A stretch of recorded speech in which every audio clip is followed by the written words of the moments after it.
Hello folks, this is Sue Bell from themezoom.com, and I'm here today to show you some of the exciting changes that came out in DWS 2.5, some changes that I think are going to be especially valuable to our ThemeZoom members. And that is how much does it cost to actually rank for a keyword? There are a lot of guys out there who I would say that my most frequently asked question is how much should I bill my client for the website that I'm about to create for them? And my answer to that is it depends. The cost for a website is actually broken down into 2 or 3 different aspects. One aspect is just the creation of the website. In other words, creating the graphics, creating the content, creating the keyword DNA braid, and putting the whole thing together. That's one cost. And then you've got the cost of actually ranking them for those keywords. And you've got to work on inbound links, you've got to work on the entire syndication, the pyramids of promotion. You want to get the traffic coming onto the website. And that's another cost, and that's a cost that's a lot more elusive. So that was one of the things that I wanted to show you here today, because we've actually come up with some methodologies to give you ballparks for how you can judge how difficult it's going to be, what it's going to cost you. So without any further ado, I'm here in the latest version of DWS, and I've already started a cluster, and I've started a project, and I imported some keywords out of Kraken just so that we didn't have to take up the time to actually do that. One of the screens that you hit when you're creating your cluster is this information here. It's a much larger screen, it contains more information, but this is the really important information that actually bases the cost. You've got project time management here, you've got project promotion costs here, backlink and content costs, you've got project conversion rules here, and then these filter parameters tell you which keywords you're actually going to see on the screen. If they meet these criteria, then they'll show up on the screen.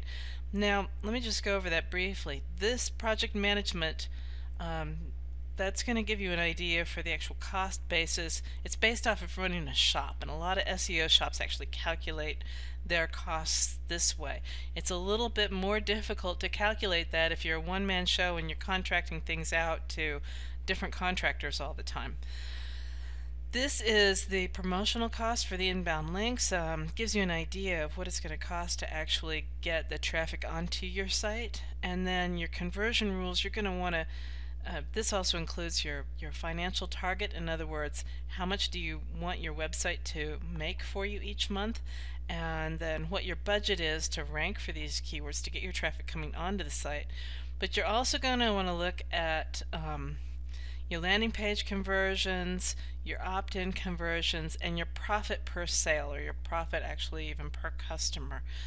You can calculate in your LTV there if you know it. So I'm just going to click the update, close that screen, and let's go on to this screen, which actually this is the keyword ideas screen, and this is where that information comes into play, here and also over here, but I tend to look right here first. If you've got a red flag, then that indicates it doesn't meet one of your 2 parameters. In other words, it either costs too much to rank for that keyword, or that keyword is not ever going to make you your money back. Your ROI is going to be very low. But let's just say that your client has his heart set on ranking for the term solar energy. So let's just take a look at how much that would actually cost. So there's one thing here, the estimated billable hours, and this is what I was talking about, the SEO shops. That's what they tend to use. They've got an average amount for their shop, and they calculate the billable hours times the shop cost, and that's what they use to charge their client. And the interesting thing is here, like if you're going after a term that's solar energy with these competing pages, the reason that your billable hours is going to be so much larger there than it would be for, say, wind energy, which has got a much smaller number of competing pages and hence almost a disproportionately small number of billable hours, is because you have to spend a lot more time here. The infrastructure of your site has to be more robust. You're going to have a more professional looking site. You're going to have press releases and white papers, and there's all of this other stuff that goes behind simply creating a website for if you're ranking for the top level term in an industry.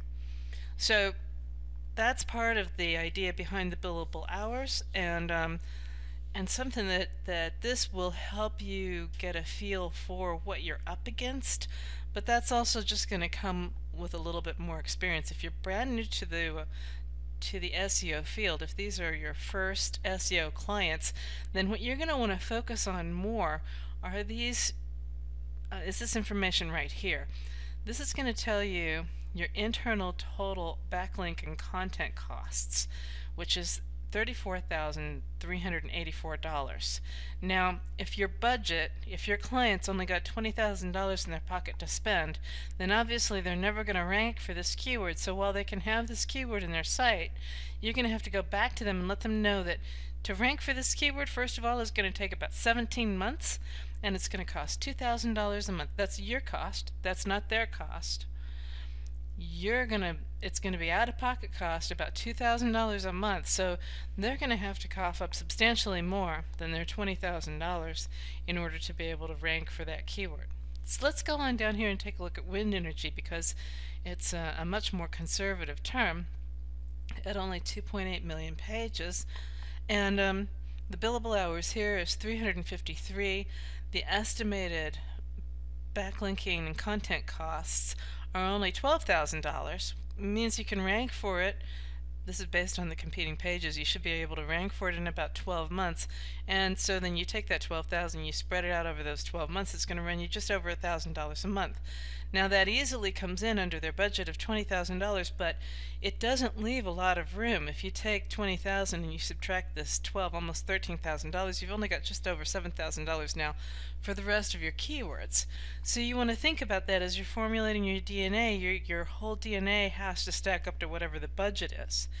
So this helps you get a handle on, you can import their DNA braid, or you can just import a list of keywords and you can look down through this with these parameters, and you can get a feel for what kinds of keywords you're going to be able to put into their DNA braid in order to get them keywords that they can rank for, a website that's got traffic that they're going to be able to rank for. Now obviously you're going to want to keep an eye on the traffic to landing page and the estimated conversions, which is 9 per month. If we look up here at wind energy, again, your estimated conversions are only 14 per month. Now let's come on down really quickly to our other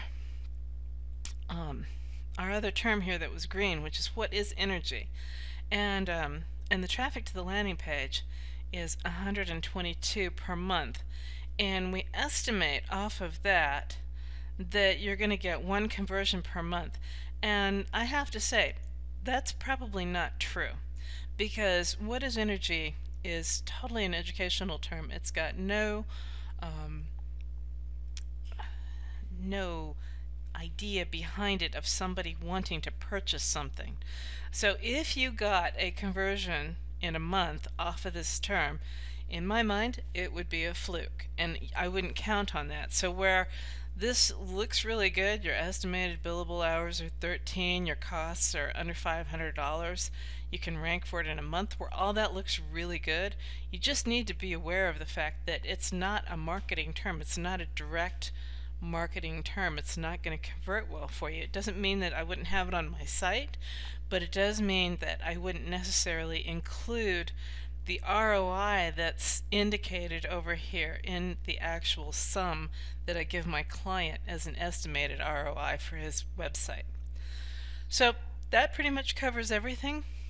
Gives you an idea of some of these great new changes that are in 2.5, and we'll be back with more videos that go into more details about the benefits in this package. Thanks so much. This is Sue Bell from ThemeZoom signing off.